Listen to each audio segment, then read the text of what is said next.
이 열왕기서에서 보면 주요하게 등장하는 두 이제 주요 배역을 좀 뽑아보라고 하면 이제 아무래도 왕과 선지자가 아닐까 생각하게 됩니다. 이 왕과 선지자라고 하는 두 역할이 이 열왕기서를 읽는 우리 같은 독자들에게 주는 가장 기본적인 어떤 정보는 바로 무언가를 가지고 있거나 또는 무언가가 결핍되었다고 해서 그것이 하나님 앞에 나아가는 신앙의 절대적인 디딤돌이 되거나 걸림돌이 되는 것은 아니라고 하는 겁니다.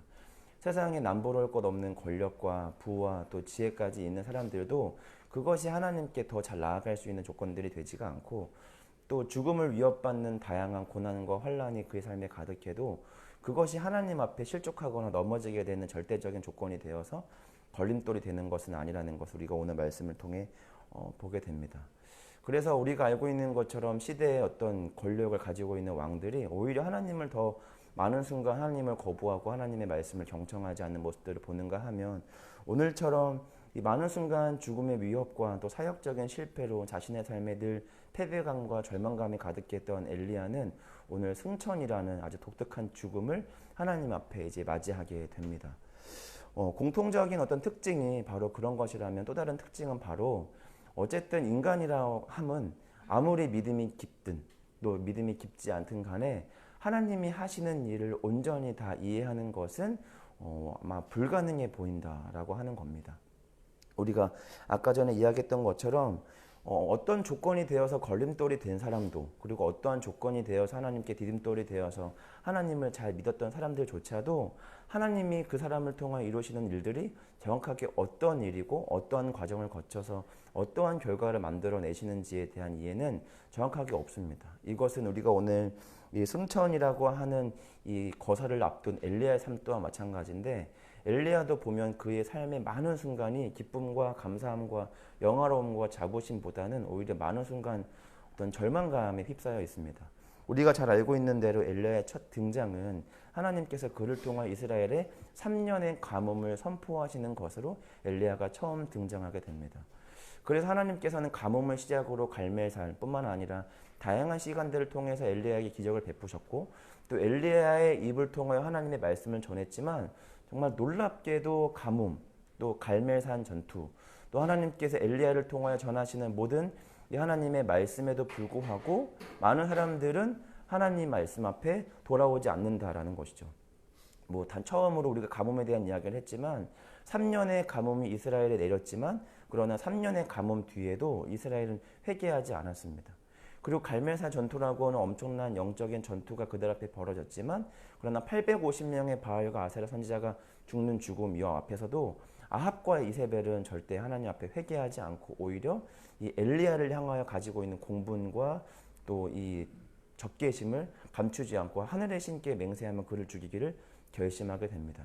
우리가 최근에 수요일에서 말씀 봤던 것처럼 이 아합의 아들이었던 이 아하시아가 그 다음을 왕을 이었는데 아합만큼이나 아하시아도 하나님의 뜻을 떠난 자임에도 불구하고 하나님은 그의 어떤 이 중병에 걸려있는 아하시아를 다시 한번 이 엘리야를 하나님께서 이 아하시아에게 보내서 하나님의 이 심판의 경고의 메시지를 남깁니다. 그런데 그의 사역이 거의 끝나가는 과정 속에서도 여전히 아하시아는 엘리야를 통하여 전하시는 하나님의 말씀을 듣고 그가 돌이키거나 회개하지 않는다라는 것이죠. 그래서 이 엘리야는 그가 그의 삶 속에 벌어지는 하나님의 놀라운 기적과 은혜는 잘 알고 있지만 그러나 그 끝의 결과는 뭐였냐면 회개가 어떤 결과물들이 없었다라는 겁니다. 그런데 만약에 어떤 결과물의 어떤 것으로만 따지면 그러면 엘리야의 사역은 실패한 것이지만 그러나 성경 어디에도 엘리야의 사역과 엘리야의 삶을 실패라고 말하는 부분들이 없다라는 게 가장 중요한 성경적 관점이라고 하는 겁니다. 성경도 하나님도 엘리야를 실패했다, 잘못했다, 부족한 사역자다 그렇게 말하고 있지 않은데 그런데 그 가뭄과 기적과 하나님의 말씀을 대언하는 그 놀라운 하나님의 말씀 앞에서도 회복되거나 회개하지 않은 시대 앞에서 엘리야는 늘 절망감을 가지고 살아간다는 것이죠. 결국에는 이 갈멜산 전투의 참혹한 결과 앞에 그는 이 북이스라엘에게 있는 가장 이 아합과 이세벨로부터 가장 멀 수 있는 가장 남쪽 지방으로 옮겨지고 도망가게 됩니다. 결국 그래서 이 남쪽 사막 지역에서 그가 하나님께 처음으로 내던진 아주 나지막한 한마디는 바로 뭐였냐면 저 할 만큼 다 했는데 결과가 이 모양이니까 저는 아무래도 안 되겠다. 그냥 이제 그만 저를 죽여주세요. 이 말인 것이죠. 그래서 하나님은 이 까마귀와 천사들을 통해서 이 엘리야를 먹이시고 입히시고 또 하나님이 부르시는 그 호렙으로 인도하셔서 다시금 하나님이 갖고 계신 하나님의 장대한 뜻과 계획을 엘리야에게 말씀하십니다. 그러니까 아무리 신앙이 깊고 신앙의 연수가 오래되고 그 사람을 통하여 기적을 베풀어서 엄청난 기적이 행하여진다 하더라도 우리가 성경에서 보면 엘리야만큼 기적을 베푸니까 굉장히 드문데 그러한 기적을 손수 베푸는 사람조차도 하나님의 일하심과 하나님의 뜻을 정확하게 이해하는 것은 참으로 어렵다라는 것이 우리가 가지고 있는 가장 문제라면 문제입니다. 이 문제가 왜 문제이냐면 그것을 모르는 것이 결국에는 우리가 하나님 앞에 신앙적인 패배감과 절망감으로 우리가 실족하기 마련이기 때문입니다. 성경도 엘리야도 그 누구도 엘리야를 향해서 실패라고 말한 적이 없습니다. 그런데 엘리야는 그의 사역의 모든 순간마다 엄청난 기적이 그와 함께 했지만 그 기적이 참으로 우습게도 한 사람조차 변화시키지 못했던 게 엘리야의 삶이라는 것이죠. 그래서 엘리야는 그 패배감과 절망감을 늘 그가 갖고 있는 컴플렉스처럼 가지고 있습니다. 오늘 이 열왕기하 1장 14절의 말씀을 보면 엘리야뿐만 아니라 이제 승천을 곧 앞두고 있는 엘리사도 마찬가지입니다. 그가 이 엘리야에게 구한 것이 바로 뭐냐면 곱절의 은혜인데 그 곱절의 은혜를 구한 그 인간적인 속내를 조금 잘 고민해 보면 이 성경 안에는 이 엘리야가 베푼 기적을 총 개수를 세하려 보면 한 7가지가 됩니다. 그러니까 뭐 7가지보다 더 많은 기적을 베풀었을 수도 있지만 엘리사가 봤을 때는 그 정도의 기적을 베풀어도 이 시대는 꼼짝하지 않는다라는 것을 알기 때문에 엘리야만큼의 기적을 자기가 베푼다면 여전히 세상의 결과값은 동일하다는 것을 그는 알고 있습니다. 그러니까 엘리야도 변화시키지 못한 세상이니까 그러면 자기가 엘리야만큼 한다는 것은 그건 안 된다는 것이죠. 그러니까 엘리야가 한 것보다 더 큰 능력과 은혜가 자기에게 주어져야 이 시대에게 뭔가 좀 해볼 만하지 않을까라는 생각을 하게 되는 것이죠. 그러니까 엘리야가 승천을 하고 나서도 그가 막 요단강을 막 물을 치면서도 그 안에 두려움과 걱정과 불만과 그 눈앞에 등장하지 않은 하나님을 향하여 불만을 갖고 있는 거라는 거죠. 우리 안에 갖고 있는 신앙적 절망감과 두려움이 늘 왜 그러냐면 하나님의 안목이 아니라 인간적인 안목에 따라 늘 결과에 따라 우리는 그것이 좋았냐 안 좋았냐를 판단한다는 거죠. 왜냐하면 우리가 성경 안에서 보면 말 한마디로 3,000명을 변화시키는 사람들도 있었기 때문입니다. 그러니까 우리가 말 한마디로 3,000명을 변화시키고 또 어떠한 말로 교회와 시대를 부흥시키는 사람들도 존재했기 때문에 우리가 그 결과값으로 보면 그런 사람들을 우리가 위대한 선지자 또 엘리야처럼 놀라운 기적과 은혜는 베풀었지만 그러나 결국에는 그 아합 한 명 변화시키지 못했던 엘리야는 실패한 사역자라고 우리는 은연중에 그를 생각할지도 모르고 또 우리가 만약에 그러한 자리에 있으면 우리는 실패한 사람이라고 생각할지 모른다라고 하는 것입니다. 그러니까 우리가 오늘 본문을 통해서 알 수 있는 첫 번째는 바로 뭐냐면 당장에 주어진 결과로만 보면 우리는 굉장히 잘못된 판단을 내리기 굉장히 높은 확률이 있다는 겁니다. 좋은 자식을 기르는 것은 분명 부모에게 있는 책임입니다. 그러나 한 자녀가 올바르게 자라는 건 부모에게 모든 역할이 다 주어지는 게 아니죠. 아무리 사랑을 베풀고 아무리 우리가 알고 있는 좋은 교육을 베풀어도 자녀가 좋은 자녀로 자라는 것은 부모에게만 달린 것이 아닙니다. 친구에 대한 영향도 있고 시대에 대한 영향도 있고 또 그 아이가 갖고 있는 기질에 대한 영향도 있습니다. 그래서 10 정도의 힘을 했는데 아이가 너무 잘 클 수도 있는 거고 또는 100으로 아무리 잘해도 정말 망가진 자녀가 태어날 수도 있는 거죠. 그러니까 우리가 비단 어떤 자녀를만 보고 그 부모를 판단하는 건 틀렸다라고도 볼 수는 없지만 그렇다고 그것 또한 또 맞는 것은 아닙니다.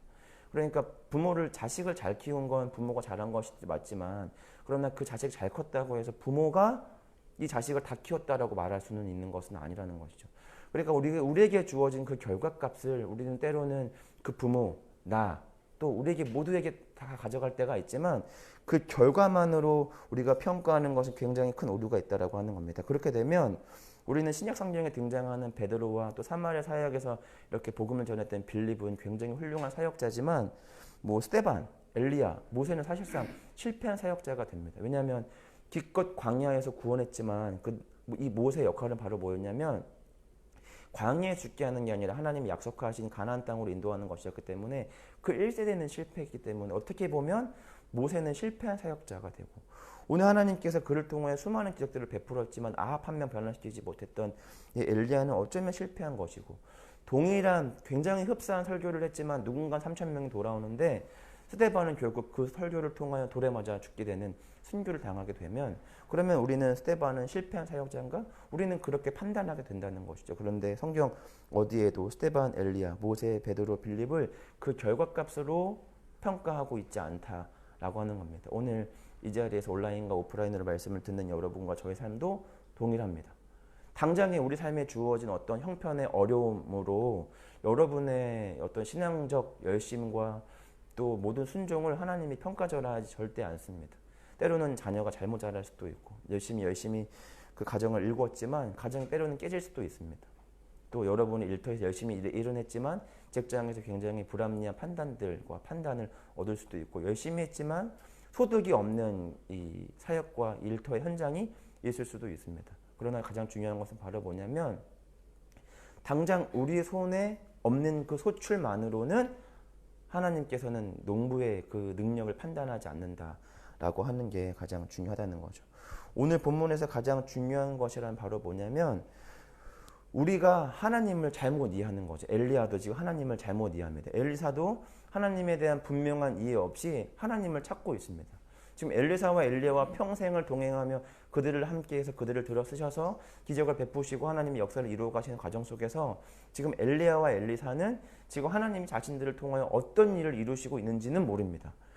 그렇게 잘못된 이해와 부족한 이해를 가지고 있는 인간들 속에서 하나님은 지금 그들을 어떻게 하냐면 책망하거나 버리거나 평가하지 않으시고 묵묵히 하나님은 약속하신 그 언약을 우리를 통하여 이루어 가시고 있다라는 게 가장 중요하다는 겁니다.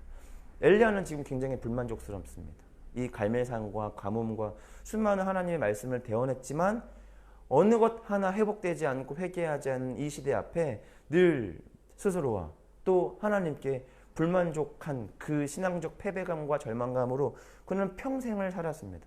그런데 하나님은 그 부족한 그 이해 못하는 그 불만족함을 하나님은 함부로 판단하지 않고 여전히 엘리야를 사용하신다라는 거죠. 우리는 하나님을 때때로 많은 순간 오해하고 잘못 이해하고 하나님을 향해 원망하는 마음을 갖는데, 하나님은 그 하나님을 향한 우리의 마음을 마치 못 본 척하듯 여전히 우리를 가장 아름답게 지금도 사용하고 계신다라고 하는 겁니다. 우리의 능력과 우리의 잘못 이해 또 우리의 어떤 잘못 부족함과 상관없이 하나님은 신실하게 저와 여러분들을 오늘도 동행하시며 사용하신다. 이게 성경에서 가지고 있는 가장 중요한 겁니다. 엘리야는 많은 순간 하나님의 일하심을 이해하지 못했습니다. 그런데 그 이해하지 못함과 상관없이 하나님은 엘리야를 사용하십니다. 많은 순간 엘리야는 하나님의 사역에 대해 갖고 있는 여러 가지 불만들이 있었지만 하나님은 그 불만족 때문에 엘리야를 버리지 않습니다. 그러면 이제 이 하나님이 우리를 향하여 갖고 있는 이 신실함만이 정답인 것이 가장 크게 정답입니다. 그럼 우리의 역할은 없는가? 우리가 갖고 있는 유일한 역할이라면 바로 뭐냐면, 오늘 엘리야의 태도를 통해서 우리가 알 수 있는 한 가지입니다. 바로 그게 뭐냐면, 그는 하나님에 대한 완전한 이해도 없었고 하나님이 자기를 향하여 이루시는 그 하나님의 과정을 충분하게 이해하지 못했고 많은 부분 패배와 절망감과 또 불만족함이 그 안에 있었지만, 그러나 그는 지금 뭐하고 있냐면 하나님의 말씀에 그래도 오늘 순종하고 있습니다. 이게 우리가 엘리야를 통하여 배워야 할 점이라는 거죠. 우리 손을 통하여 가뭄이 없는 것, 우리 손을 통하여 젖은 제단에 불을 붙이지 못하는 것은 그건 중요하지 않습니다. 가장 중요한 것은 바로 뭐냐면, 이렇게 결과가 없는 것 같은 삶 속에서 하나님이 정말 나를 통하여 일하고 계시기나 하신 걸까? 정말 나를 통하여 하나님이 정말 일하고 계시는 건 맞는 걸까? 이런 의심들이 있지만 그럼에도 불구하고 오늘도 하나님이 엘리야를 아하시아에게 보내면 엘리야는 오늘도 아하시아에게 간다는 거죠. 엘리야는 오랜 시간 동안 그는 알고 있습니다. 그 아버지의 그 아들 아하시아는 아합이 그랬듯 자기가 하나님의 말씀을 전해도 결코 돌아서지 않을 것이다 라는 인간적인 학습적 판단이 분명 그에게 있었을지 모르겠습니다. 그런데 엘리야는 그 모든 지식과 경험과 그의 지혜를 하나님의 명령보다 우선하지 않습니다. 하나님이 말씀하시면 어떻든 어떻든 간에 하나님의 말씀에 따라 순종하며 나아갑니다. 그래서 절대 변할 것 같지 않은 결과값이 분명함에도 불구하고 오늘도 엘리야는 아하시아에게 나아갑니다. 결국 아하시아는 드라마적인 어떤 극적인 반전 없이 하나님께 돌아섬이 없습니다. 그러나 엘리야는 평생에 이스라엘의 회개와 회복은 보지 못했지만 하나님의 귀한 말씀에 따른 순종함으로 하나님의 귀한 도구가 되었습니다. 우리는 우리의 순종이 어떠한 결과를 낳을지 모릅니다. 그 하이라이트가 바로 뭐냐면 오늘의 승천입니다. 제가 왜 승천을 높게 평가했냐면 특별한 죽음이어서가 아니라 결국 엘리야는 그 평생의 요 하나님의 말씀에 따라 순종을 했고 결국 오늘은 승천을 하게 되는데 이 승천이라는 것은 특별한 죽음이 아니라 왜 특별하냐면 엘리야의 승천은 후에 몇천 년이 지나서 예수 그리스도의 사도행전의 예수님의 승천을 예언할 가장 중요한 증거가 됩니다. 이런 죽음을 우리도 경험할 수 있어야 됩니다.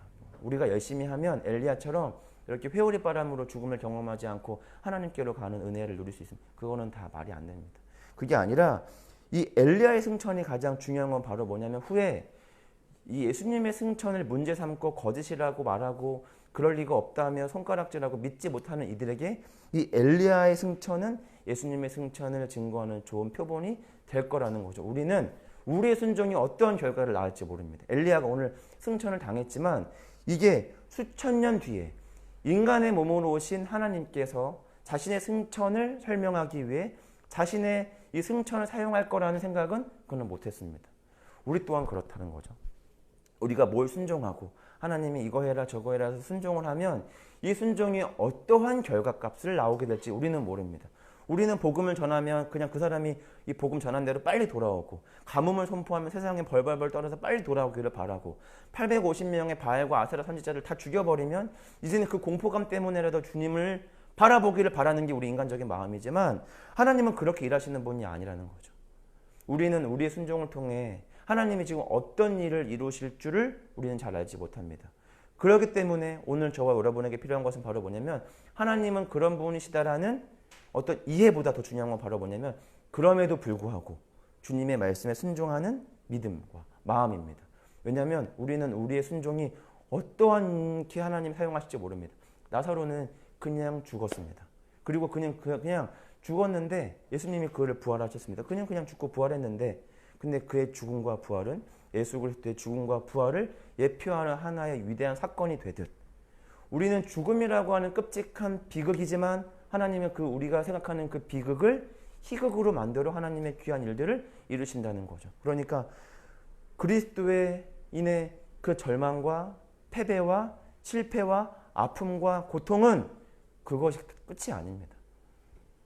오늘도 이해할 수 없는 그 불만족스러운 신앙적 패배감과 절망감 속에서 오늘도 어렵사리 하나님의 말씀과 기도 예배 자리로 나오는 저와 여러분들 삶이 있을 줄 압니다. 제가 여러분들 삶을 이렇게 칭찬하는 것은 아니지만 우리 정말 잘하고 있는 겁니다.